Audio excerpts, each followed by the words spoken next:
Bonjour à tous, dans cette vidéo je vais voir ou revoir avec vous les différentes conformations, les différentes configurations ou les différentes formes 3D que peuvent avoir les molécules quand on essaye de les construire et en fonction du nombre de liaisons et du type de liaison qu'elles vont faire.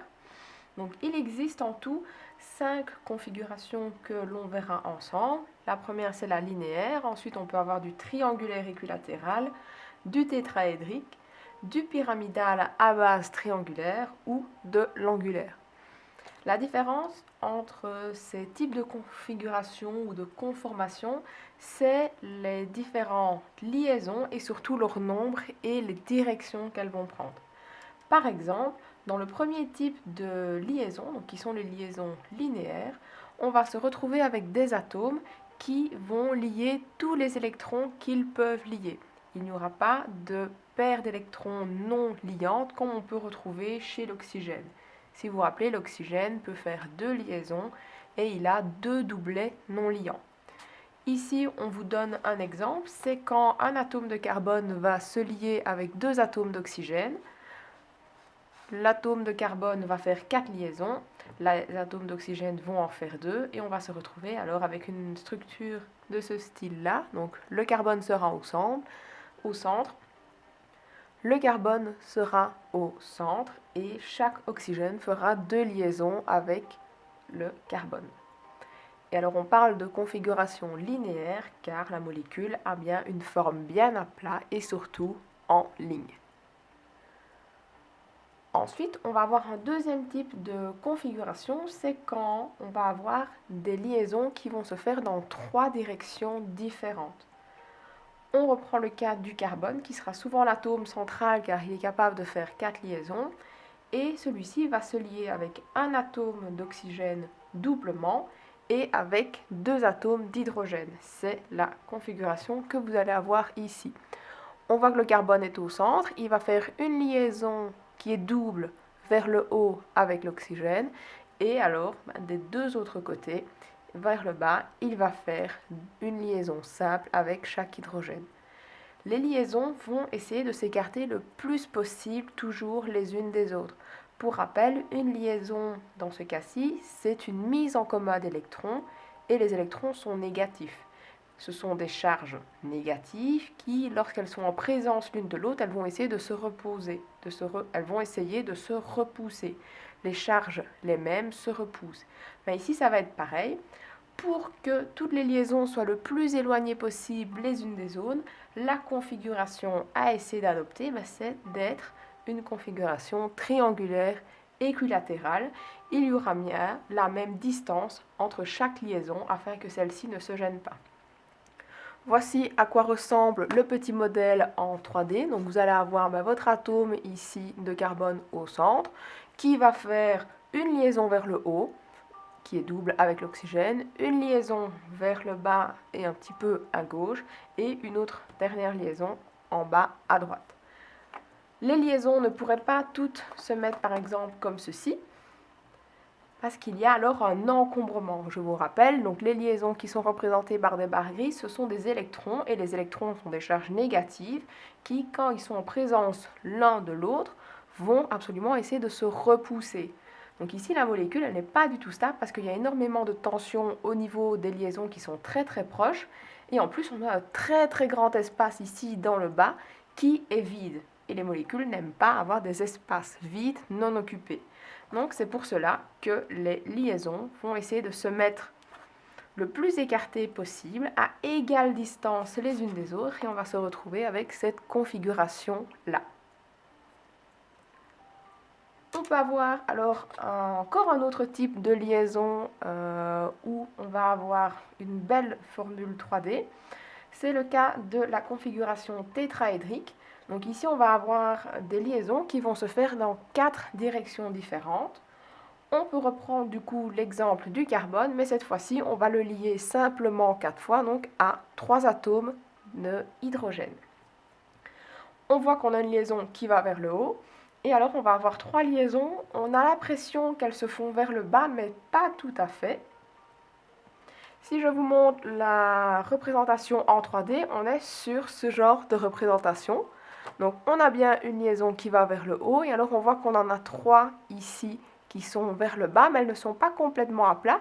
Si je vous montre la molécule vue du bas, on voit que les liaisons, il y en a une qui ressort un petit peu, qui vient vers vous. Il y en a une ici qui est dans le plan. Et il y en a une dernière en fait qui rentre un petit peu dans la feuille, qui est un petit peu vers l'arrière. Si, hop. Donc voici comment ça se présente. Donc on a bien notre liaison vers le haut. On en a une qui vient très fortement vers vous. On en a une ici dans le plan. Donc si je vous montre, elle est bien dans le même plan que celle qu'on a vers le haut. C'est comme s'il y avait une feuille de papier qui passait. Elles sont bien dans le même plan. On a celle qui vient vers vous, celle qui est dans le même plan que celle qui va vers le haut. Et alors, on a la dernière. Ici, je vous montre par rapport à ma main. En fait, elle est en train de rentrer dans ma main. Donc, c'est une liaison qui va vers l'arrière. Et donc, pourquoi est-ce que la molécule va essayer de faire ces liaisons dans différentes directions? Comme je vous l'ai dit, ça va être la même situation qu'avant. Les liaisons, ce sont des électrons. Et ils vont essayer de s'écarter le plus possible les uns des autres. Et ils vont adopter cette configuration en 3D où on a la même distance et le même angle entre chaque liaison qui est un peu plus de 90 degrés. Si on le voit ici, on voit que c'est un petit peu plus que 90 degrés. Et du coup, c'est ainsi que la molécule arrive à être le plus stable possible. Si toutes les liaisons étaient mises comme ceci, il y aurait beaucoup plus de tension les unes avec les autres parce qu'elles seraient beaucoup plus proches, et en plus on aurait une grosse partie ici dans le haut où on n'a aucune liaison. Mais la meilleure configuration ici, c'est de se mettre dans 4 directions différentes, une vers le haut, une vers le côté qui est bien à plat, une qui viendra vers vous, celle-ci, et alors la dernière, elle rentre un petit peu dans le plan. Si vous voyez, hop, par rapport à ma main, elle rentre derrière ma main, comparée aux deux autres qui sont bien à plat dans ma main. Et donc ça, c'est la configuration tétraédrique, c'est quand un atome va faire 4 liaisons simples dans 4 directions différentes. C'est par exemple le cas du carbone et de l'hydrogène.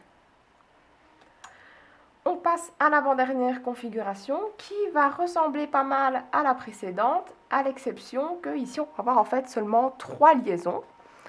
Donc si on regarde, donc c'est bien celle-ci, elle se qualifie de pyramidale à base triangulaire. Et alors vous allez me dire, mais quelle est la différence entre la triangulaire équilatérale et la pyramidale à base triangulaire? Si on observe un petit peu plus les atomes centraux, ici vous allez avoir un azote. Donc l'azote, sa particularité, c'est qu'il peut faire 3 liaisons, et alors il ne peut pas en faire 4, car il y a déjà un doublet non liant sur cet atome-là. Si je vous représente l'atome d'azote, hop, il est comme ceci. Donc vous avez un doublet non liant ici au-dessus qui est fait de 2 électrons et donc qui est déjà très négatif. Et puis alors on a 3 électrons qui peuvent faire des liaisons. Comment est-ce que cet atome va réussir à faire des liaisons sans que les électrons se gênent les uns les autres? Il va s'arranger pour que les liaisons qui sont possibles ici se fassent plutôt vers le bas, car on a déjà énormément de charges négatives ici à cause du doublet non liant. Et donc c'est pour ça qu'on va se retrouver avec une configuration qui est pyramidale à base triangulaire et qui ne sera pas triangulaire équilatérale, parce que comme on a un doublet non liant ici au-dessus qui prend énormément de place et qui a déjà beaucoup de charges négatives, les 3 liaisons qui peuvent se faire vont essayer de s'écarter le plus possible et surtout d'aller se mettre dans le bas où il n'y a pas encore d'électrons ou de liaisons qui sont faites. Et donc on vous montre bien ici que c'est à cause de la paire non liante au-dessus du N, donc au-dessus de l'azote, qu'on va se retrouver avec les 3 liaisons en dessous. Donc ça c'est pour la configuration pyramidale à base triangulaire. Et alors il reste la dernière configuration qui va concerner tous les atomes de la famille de l'oxygène. Et donc qu'est-ce que cette configuration-là implique? Donc l'oxygène, on en a déjà parlé, il est capable de faire 2 liaisons parce qu'il a 2 électrons libres. Et ensuite, il possède aussi 2 doublets qui ne vont pas pouvoir se lier. Si je vous redessine l'atome d'oxygène, hop. Voici comment il se présente. Donc il a ces deux doublets qui ne peuvent pas se lier, mais donc qui sont des électrons et qui sont très négatifs. Et alors on a les deux liaisons ici qui vont pouvoir se faire. Quand une liaison va se faire au niveau de l'oxygène, la liaison au niveau de cet électron-là et de celle-ci vont être fortement repoussées par les deux doublets ici qui sont faits d'électrons et qui prennent de la place. C'est pour cela que l'oxygène, ainsi que tous les membres de la même famille, donc de la même colonne dans le tableau périodique, vont faire des liaisons qu'on va appeler angulaires et donc adopter une configuration angulaire.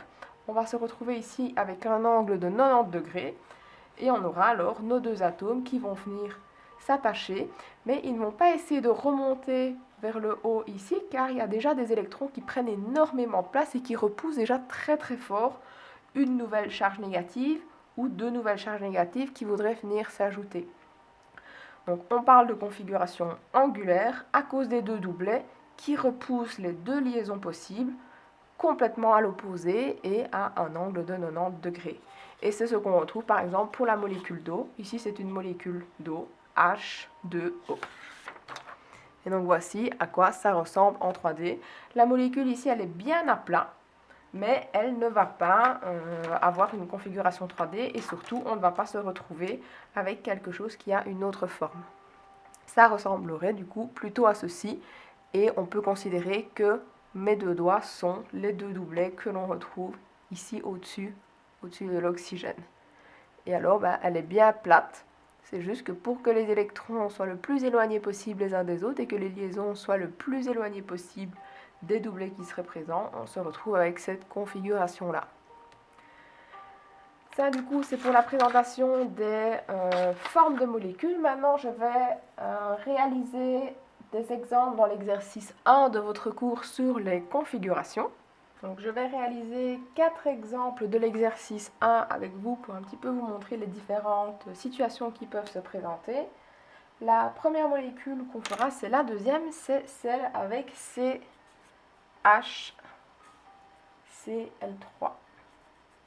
Et donc ici, ça va intégrer un petit peu ce qu'on a vu précédemment, donc les liaisons covalentes, voir si on a une liaison polarisée ou polaire ou pas. Et alors, on devra aussi, après avoir dessiné la molécule en 3D, donc en donnant la configuration qu'elle a, voir si c'est une molécule qui est polaire ou pas dans son ensemble. Et ça, je vais vous montrer comment savoir. Donc chaque fois que vous avez une molécule comme ça à dessiner, la première chose à faire, c'est voir un petit peu les atomes qu'on a en présence. Ici, on va avoir une fois du C, une fois du H. C a bien ses 4 électrons, le H n'en a qu'un, et alors on se retrouve avec 3 Cl qui ont 3 doublets et un électron libre. Pour savoir si on a des liaisons polaires ou non, on va devoir faire du coup notre électronégativité.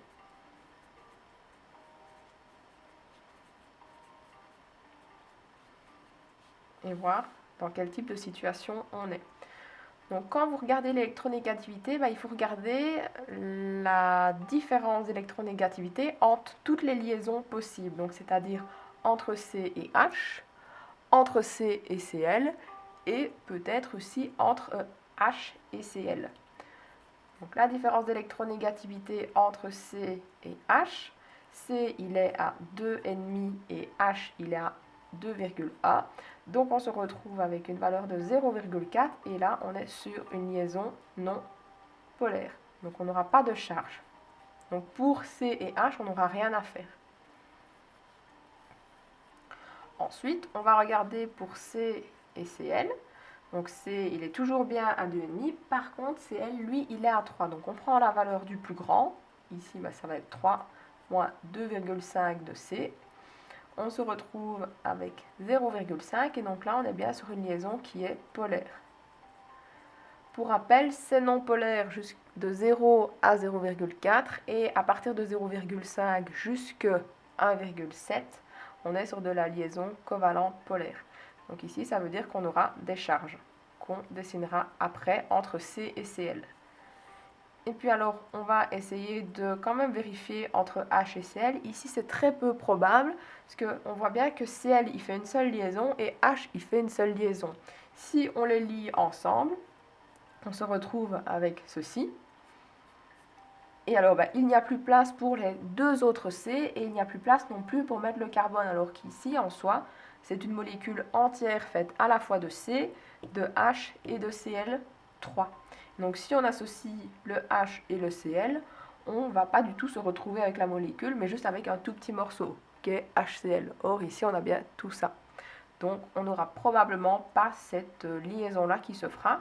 Mais je vous conseille, dans le doute, si vous ne savez pas, de quand même bien tester toutes les différences d'électronégativité pour être sûr. Donc, testons quand même pour ClH. Ici, la plus grande électronégativité, c'est Cl, c'est 3. Et alors, celle de H, on est à 2,1, donc on se retrouve avec 0,9. Et donc, s'il y a une liaison entre Cl et H, on est quand même aussi sur du polaire, avec des charges. Essayons maintenant de représenter d'abord notre molécule à plat et puis alors on la fera en 3D.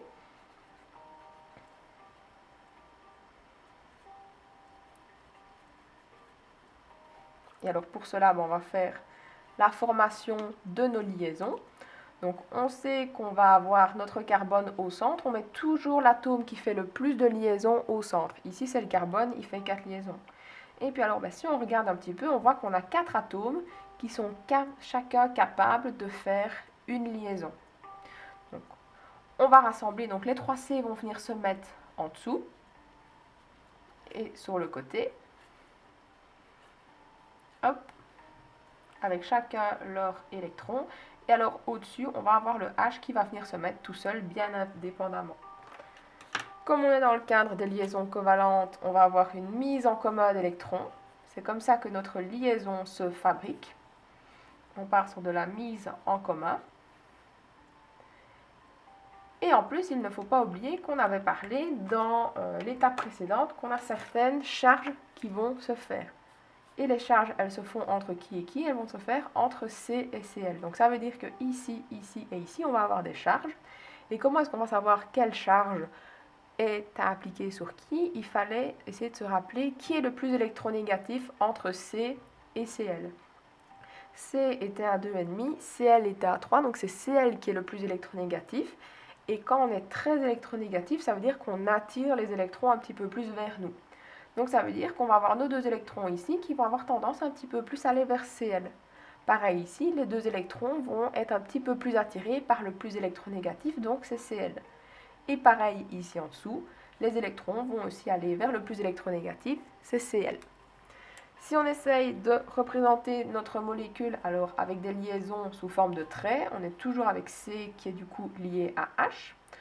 On va avoir Cl ici, un autre Cl là, et le dernier qui est ici. Et alors il ne faut surtout pas oublier de bien représenter nos charges. On avait dit que les électrons allaient vers Cl, donc on peut dessiner des flèches comme ceci. Et alors il nous reste juste à mettre les charges partielles. Ce Cl là est en train de récupérer une charge partielle négative issue de la liaison, donc il est delta-. Celui-ci aussi, il y a une liaison entre C et Cl, et alors ce Cl là est en train de récupérer les électrons une fois. Et ce dernier Cl-ci, c'est pareil. Donc chaque Cl va être delta-. Et si on regarde un petit peu ce qui s'est passé, il est en train de perdre des électrons dans 3 liaisons différentes. Donc ça veut dire qu'il est en train de devenir 3 fois delta plus. Donc ça, c'est pour déterminer le type de liaison qu'on va avoir et représenter les charges partielles. Maintenant, il reste à représenter la molécule en 3D. Si on regarde un petit peu ici notre molécule, on voit qu'on va avoir 4 liaisons dans 4 directions différentes. Et donc tous les doublets d'électrons sont bien liés. Ici on a un doublet, vous voyez il y avait 2 électrons, là aussi, là aussi, là aussi. Donc on a 4 doublets qui vont être liants. Si je reprends ma petite fiche, on va essayer de voir où tous les doublets sont liants. Et où on a bien 4 liaisons simples. Où est-ce qu'on a 4 liaisons simples? On voit qu'ici, on nous parle de tous les doublets sont liants, mais on a 2 doubles liaisons pour CO2. Pareil ici, on a une double liaison entre C et O. Par contre, si on regarde ici, pour la molécule de CH4, on voit qu'on a un atome de carbone au centre Et alors autour de lui, il y a 4 liaisons simples qui se font. Ben, c'est un petit peu la situation qu'on a ici. On a 4 liaisons simples qui se font. Donc on va être en fait dans une configuration qu'on appelle tétraédrique. Et alors s'il faut représenter ça, ben, c'était le modèle que vous aviez hop, en 3D ici. Donc 4 liaisons dans 4 directions différentes. On avait dit, il y a une liaison qui va se faire vers le haut. Ben, ça va être H par exemple. H va se faire vers le haut. On a l'atome de carbone au centre, et puis alors on a nos 3 liaisons ici en dessous. Et vous vous rappelez, il y en avait une qui venait vers vous. Celle-ci, elle ressort un petit peu du plan, on voit qu'elle ressort. D'ailleurs, elle n'est pas parfaitement nette parce qu'elle n'est pas dans le plan de mise au point de ma feuille. On a celle-ci qui est alors dans le plan. Si je la mets comparée à celle du haut, elle est bien dans le même plan, dans la même feuille. Et puis alors, si on regarde celle-ci, ben, si je vous montre, vous voyez, elle ressort un petit peu ici. Donc elle rentre dans la feuille. Donc ça veut dire qu'on va en avoir une qui sera la même que celle qui va vers le haut. Elles sont dans le même plan si on regarde en 3D. Donc celle-ci, je peux par exemple la faire hop, ici pour respecter mon dessin. On va avoir du coup un Cl qui est lié ici. On remettra les charges après. La liaison qu'on voyait ici au milieu, c'est celle qui ressort. Comme elle ressort, il faut montrer qu'elle n'est pas parfaitement dans le plan et donc qu'elle est quelque part plus près de nous. Pour montrer ça, on va leur faire un trait un petit peu particulier, qui est un trait en fait juste plus épais. C'est pour montrer que ça ressort de la feuille. Et alors, bah, on mettra du coup notre deuxième Cl, celui-ci, qui ressort de notre feuille, qui est en train de venir vers nous avec un trait plus épais que moi je dessine avec un petit triangle. Vous pourriez faire un trait simplement plus épais. Donc ici, vous avez un trait simple, et alors vous pourriez faire un trait plus épais, comme ceci. Il faut bien montrer que comme c'est la liaison qui sort de la feuille, pour que ça respecte une bonne vision 3D, on va faire un trait plus épais. Et puis alors, il reste la dernière qui rentre dans ma feuille, donc celle qui est cachée en fait derrière ma main, qui est là, pour montrer qu'elle, elle s'éloigne de nous. Une des conventions pour écrire cela, c'est dessiner du coup cette dernière liaison en pointillé. Et donc on se retrouve avec ceci, notre liaison, nos 4 liaisons sont faites, 2 qui sont dans le même plan, bien à plat, une qui ressort et une qui rentre dans notre feuille.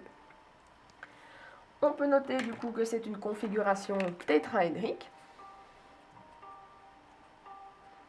Et alors, il nous reste juste à remettre nos charges et à voir si on est face à une molécule qui est polaire, donc qui a des pôles et des charges positives visibles ou pas. Pour cela, il faut juste renoter les charges qu'on avait déterminées ici en dessous. Donc pour rappel, C était 3 delta plus.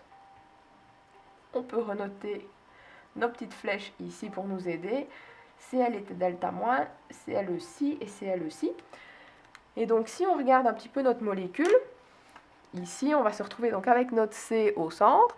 Tout ça, ce sont des Cl qui vont être négatifs. Et alors on a notre H ici tout seul qui lui est ni négatif ni positif. Donc si on regarde notre molécule, on voit que nos atomes de chlore sont eux dans le bas.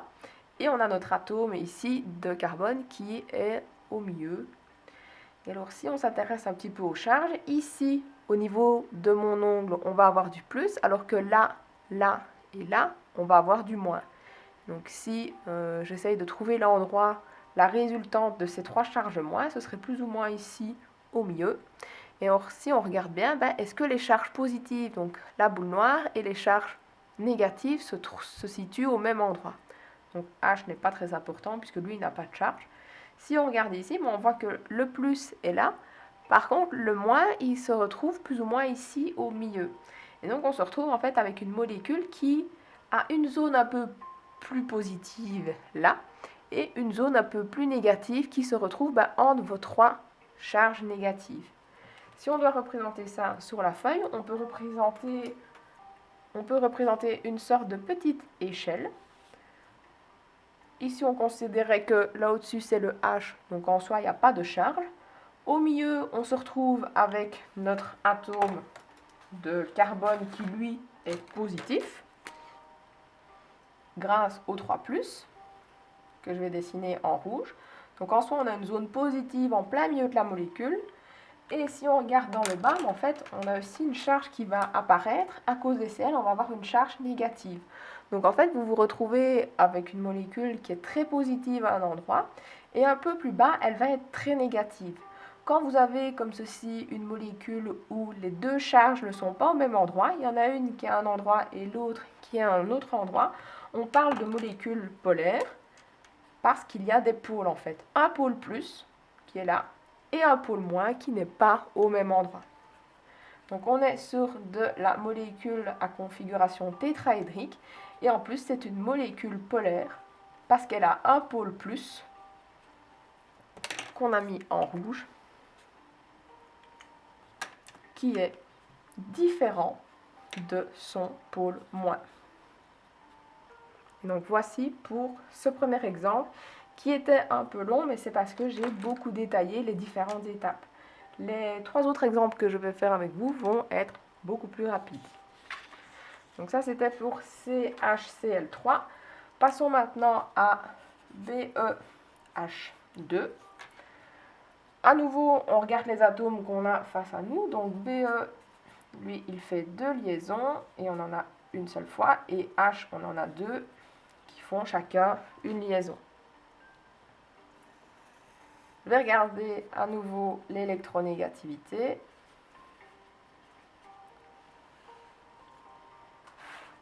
Alors Be est dans la famille 2A.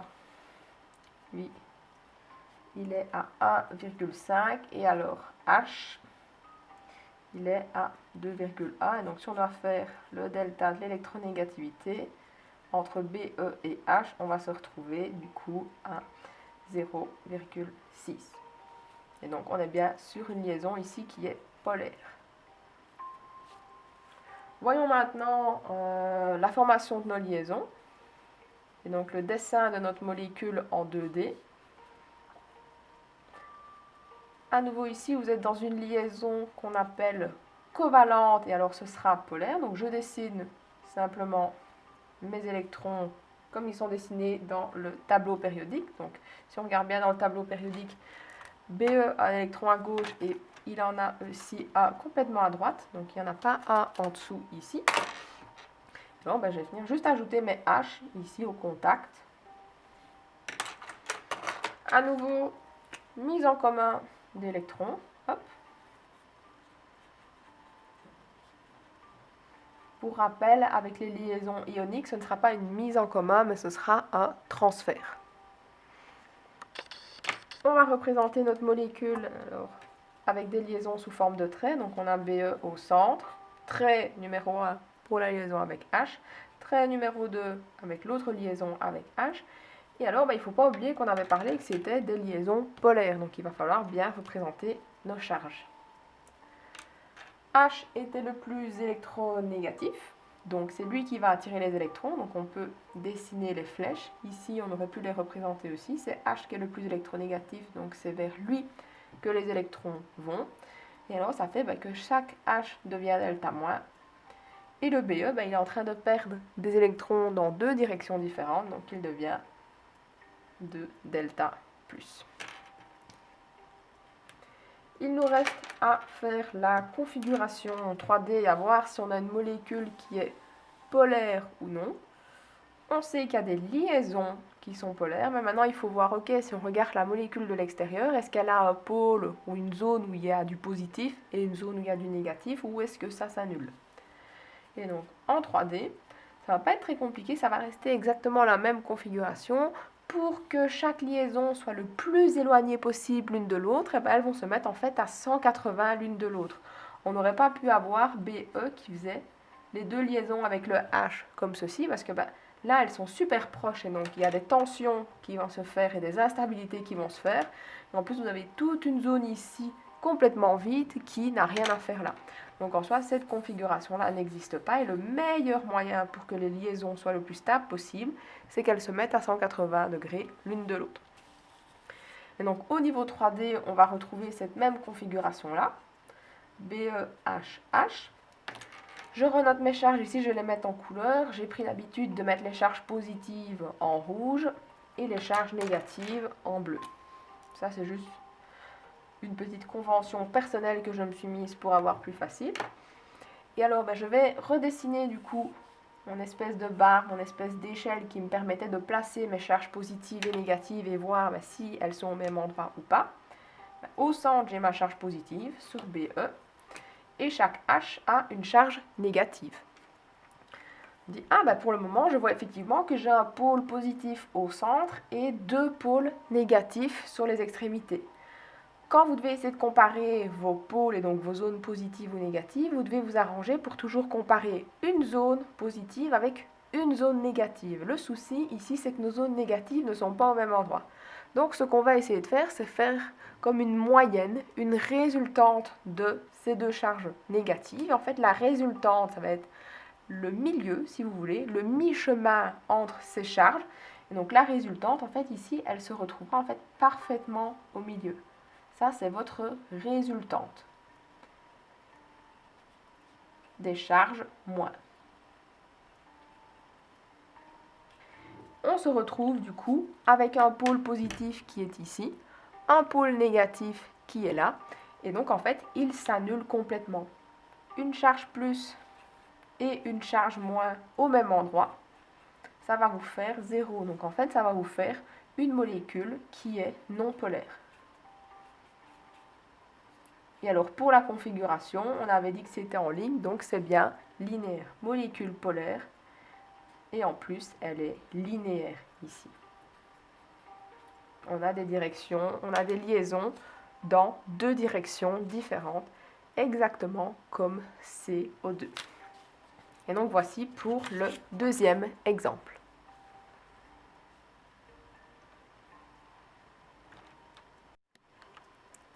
Je souhaitais encore réaliser deux exemples avec vous.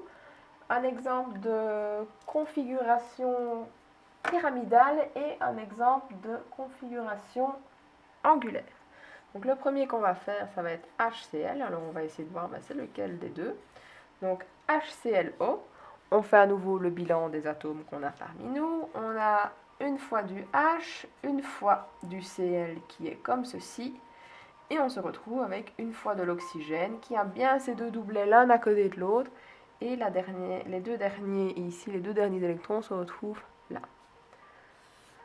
Pareil, on regarde notre électronégativité entre H et Cl, entre O et Cl, on va tous les tester, et entre O et H. Donc entre H et Cl, c'est un petit peu la même situation que précédemment. Si H et Cl se lient ensemble, il va vous rester du O ici tout seul qui ne pourra se lier avec personne, donc en soi ça ne fonctionnera pas, mais dans le doute, comme je vous l'ai dit, testez toutes vos liaisons.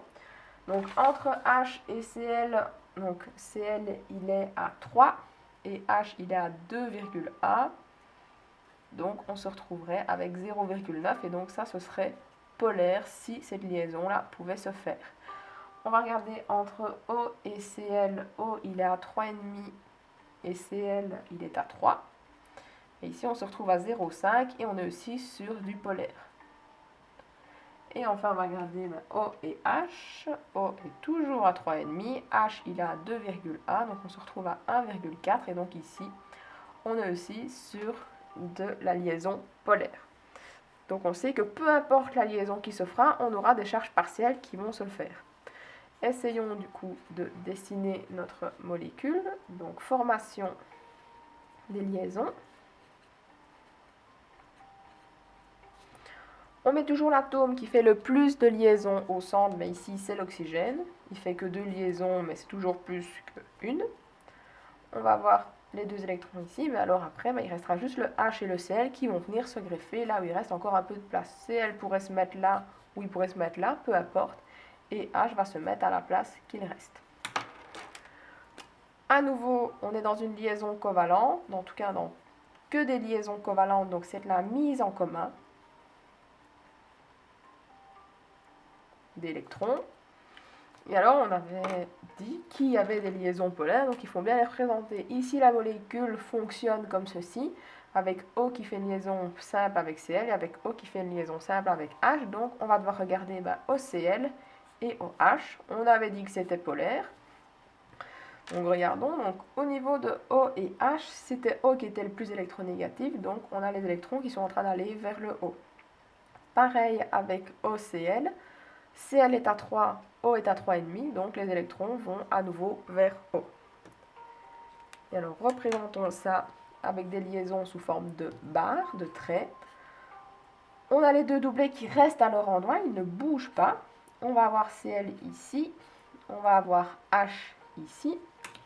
Là, on a déjà la configuration 3D qui se dessine tout doucement. On avait dit que les électrons allaient tous vers l'oxygène. Le H deviendra du coup delta+, le Cl aussi va devenir delta+, et l'oxygène récupère deux charges négatives grâce à ces deux liaisons, donc on est sur du 2 delta-. Donc on a bien nos liaisons polaires ici. Et enfin, on va voir en 3D ce que ça raconte et si la molécule, de façon générale, a une zone plus et une zone moins différente ou si justement elle s'annule. La configuration 3D, pour que la molécule soit le plus stable possible, elle va rester en fait comme elle est ici. Les deux doublets que je représentais ici, ils prennent énormément de place. C'est déjà des zones qui sont très négatives. Et donc les deux liaisons qu'il reste entre Cl et O et H et O, elles vont essayer de se mettre où il reste de la place. Pas trop près l'une de l'autre, mais ne pas aller trop près non plus de ces doublets-là qui prennent énormément de place d'un point de vue négatif. Donc on va se retrouver en fait avec une configuration qu'on appelle angulaire. Ça, c'est ce qui se passe quand vous avez un atome qui a justement ces deux doublets-là non liants. En général, c'est toujours ce qui se passe avec deux doublets non liants. Vous allez vous retrouver sur de l'angulaire. Et alors, il nous reste juste à voir au niveau de nos charges. Donc, je vais renoter mes charges ici en couleur. Donc, ici, là, on avait du plus. Là, on avait du plus. Et on avait alors 2 moins au niveau de l'oxygène. Pour représenter ça, on ne va plus faire une barre complètement droite. On va alors faire une barre qui traverse la molécule et qui va vraiment bien nous permettre de voir la zone positive et la zone négative. Et alors la barre, elle sera un petit peu en diagonale, comme ceci. Hop. Pour vraiment bien montrer que on va avoir une zone positive et une zone négative. Donc notre zone positive, elle est à peu près dans le bas, ici. On voit que, hop, on a notre zone positive qui est ici. Et au niveau de la zone négative, elle se retrouve alors plus ou moins ici. On voit qu'on a un pôle négatif éloigné du pôle positif, donc on se retrouve en fait ici à nouveau avec une molécule qui est polaire.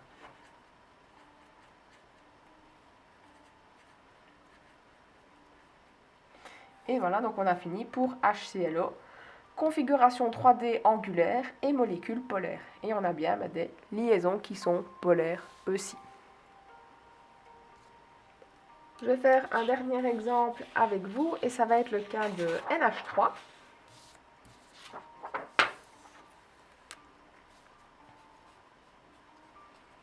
Donc NH3, à nouveau toujours la même chose, on note les atomes, donc on a une fois du N, le N il est hop comme ceci, et on a 3 fois du H qui fait toujours une seule liaison. On regarde l'électronégativité. Et ici, ça va juste être entre N et H. Donc l'électronégativité de N, on est à 3 et pour H, on est à 2,A. Donc on se retrouve pour NH à 3 moins 2,A. On se retrouve à 0,9 et donc dans tous les cas, ici, nos liaisons seront polaires. Représentons notre molécule. Donc toujours au centre, l'atome qui fait le plus de liaisons. Ici, c'est N. Et les H vont venir se mettre où il y a de la place. N a 3 électrons à partager. Chaque H veut partager son électron. Donc on se retrouve avec cette configuration-ci. On est toujours dans une liaison polaire covalente. Donc mise en commun d'électrons. Chez les ions, c'est du transfert. Et alors si on doit représenter ceci sous forme de molécules avec des barres, hop, on est comme ceci. Mais attention, il ne faut pas oublier qu'on avait bien dit qu'on était sur du polaire. Donc ça veut dire que les électrons vont être attirés vers un des atomes. Et ici, ils vont être attirés vers le plus électronégatif qui est N. Donc ici, les électrons de la liaison, ils sont en train de partir vers le N. Pareil ici et pareil là. Et alors si on doit montrer ça sur notre molécule ici au propre, on peut faire du coup des flèches sur les liaisons qui vont chacune vers N. Chaque H est en train de devenir delta plus, il perd des électrons. Il perd les électrons au niveau de la liaison. Les électrons sont en train de s'éloigner de lui. Et alors le N, il est en train de récupérer 3 fois du moins. Donc il devient 3 delta moins. Il nous reste alors le 3D à faire et voir si on a une molécule qui est polaire. Donc si on la regarde de l'extérieur, est-ce qu'on a une zone plus, une zone moins ou pas. Donc pour faire cette représentation 3D là, il faut s'intéresser à la configuration de N. On en avait déjà parlé précédemment, mais donc N, il a bien un doublet ici non liant qui est fait de 2 électrons en fait. Et alors il va pouvoir faire 3 liaisons aussi. Comme je vous l'ai dit, le but des liaisons, c'est se faire dans un plan, ou en tout cas dans une configuration où il y a le moins de tension possible. Si N essayait de faire ces 3 liaisons ici sur le côté, avec par exemple à chaque fois un H, déjà elles sont fort proches du doublet ici non liant, et en plus elles sont très proches l'une de l'autre, il y a énormément de tension, et en plus on a toute cette zone là qui est complètement libre. Donc ce qu'on va essayer de faire, c'est de pouvoir faire, des liaisons qui vont être le plus éloignées possible les unes des autres sans trop se gêner. Donc si je prends une configuration 3D, considérons, hop, ici on a le doublet, donc l'ongle, ici mon ongle c'est le doublet qui est là. Je vais le mettre dans la même couleur. Donc on a le doublet non liant ici qui est en rouge, c'est mon ongle. Et alors pour que les liaisons soient le plus éloignées possible les unes des autres, si elles se mettent complètement dans le même plan, elles vont un petit peu aller gêner le doublet. Ici derrière, ça commence à se gêner alors qu'en soi, il y a un petit peu de place dans le bas. Si je vous montre ici, hop. Donc au niveau de mes doigts, vous avez chaque fois les doublets et alors vous avez les liaisons qui viennent se faire. Si la liaison ici, une des liaisons, elle remonte un petit peu, on va avoir un très grand espace en dessous qui ne va pas être occupé. Alors qu'en soit, si elle redescendait un petit peu, elle libère un petit peu de place sur le dessus où ça gênait et en plus, elle est en train d'un petit peu s'éloigner et de se stabiliser. Donc pour qu'une liaison et des liaisons puissent se faire sans trop gêner le doublet qui est là et qui prend déjà plein de place, on va se retrouver en fait avec une configuration comme ceci, où les liaisons ne sont pas complètement dans le même plan. Si je vous montre comme ça, on voit qu'il y en a une, elles ne sont pas complètement à plat. Il y en a une, elles sont toutes en train de partir dans une direction complètement opposée. Et il y a quand même une structure 3D qui se fait. Et c'est le meilleur moyen pour que la molécule soit le plus stable possible. Si cette liaison-ci avait été se mettre là, on se retrouvait du coup avec le doublet au niveau toujours de mon ongle ici, non liant. Et puis alors on allait avoir les 3 liaisons qui étaient super proches l'une de l'autre. Et on se retrouvait alors avec une très grande zone ici sans liaison, ce qui est très très très instable. Et donc pour que ça fonctionne le mieux possible, les liaisons vont se mettre un petit peu comme en forme de pyramide. Et on voit que ça va former une forme de triangle. Donc on parlera en fait de configuration pyramidale à base triangulaire. Et tout ça, c'est à cause en fait du doublet ici qui prend plein de place et qui chasse les autres liaisons vers le bas. Et alors, ces liaisons-là, elles ne vont pas toutes être dans le même plan, sinon elles seraient complètement en train de se gêner les unes des autres. Il y en a une qui viendra un petit peu vers vous, une qui rentrera bien dans la feuille, ici. Si je vous montre ma main, on voit que, hop, elle est complètement derrière. Donc là, je suis dans le plan, j'en ai une qui ressort, celle qui vient vers vous, une qui est dans le plan, et alors ici derrière, on voit la dernière. Et donc on est bien sur du 3D où il faudra montrer qu'il y en a une qui rentre, une qui sort et une qui est bien à plat.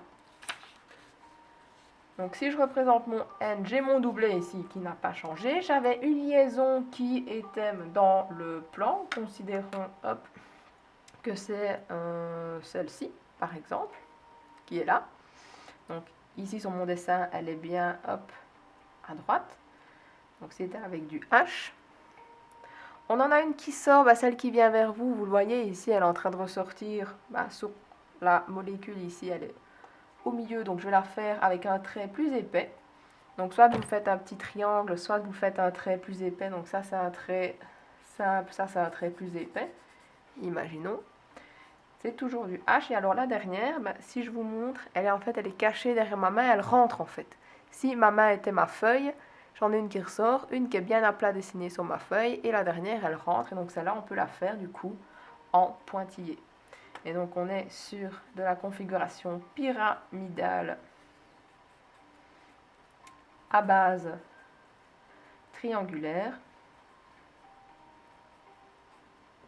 Et on se retrouve aussi avec une molécule qu'on va devoir qualifier de polaire ou non polaire.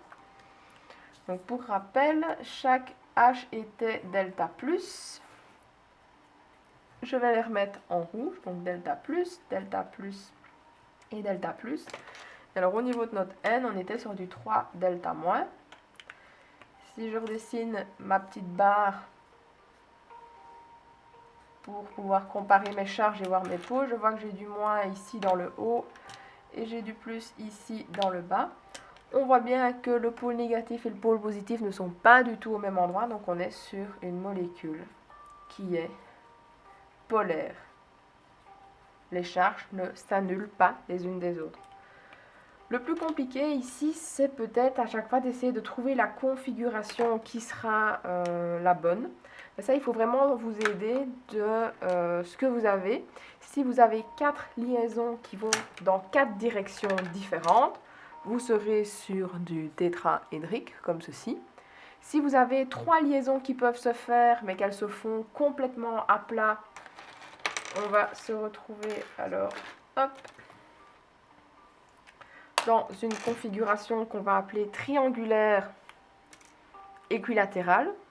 Donc c'est une molécule qui sera complètement à plat et qui aura alors du coup 3 directions différentes de liaison. Si par contre vous avez 3 liaisons mais que vous avez aussi un doublet non liant comme le cas de N qui prend beaucoup de place, alors vous allez vous retrouver plutôt dans une configuration comme celle-ci. Pas de liaison vers le haut parce qu'il y a le doublet non liant, mais les 3 autres liaisons qui vont se faire alors un petit peu en 3D. Et puis alors on avait le dernier cas des liaisons linéaires. C'est par exemple une liaison simple entre 2 atomes, comme ceci. Imaginons là on a du H et là on a du Cl par exemple, ce serait une liaison simple. On pourrait aussi avoir une double liaison, comme ceci. Ce serait 2 atomes d'oxygène qui essayent de se lier entre eux. Chaque atome peut faire de liaison, ils vont se lier l'un à l'autre, et donc on sera avec cette conformation-là, mais qui est bien toujours linéaire. Il n'y a pas de 3D, il n'y a pas une liaison qui va ressortir plus que l'autre, elles se font vraiment bien à plat. Donc ça c'était pour les exercices et les explications pour les différentes configurations. J'ai réalisé 4 exercices et il y en a 8 à réaliser, donc je vais vous demander d'essayer de faire les autres. Et je vous remercie d'avoir regardé cette vidéo.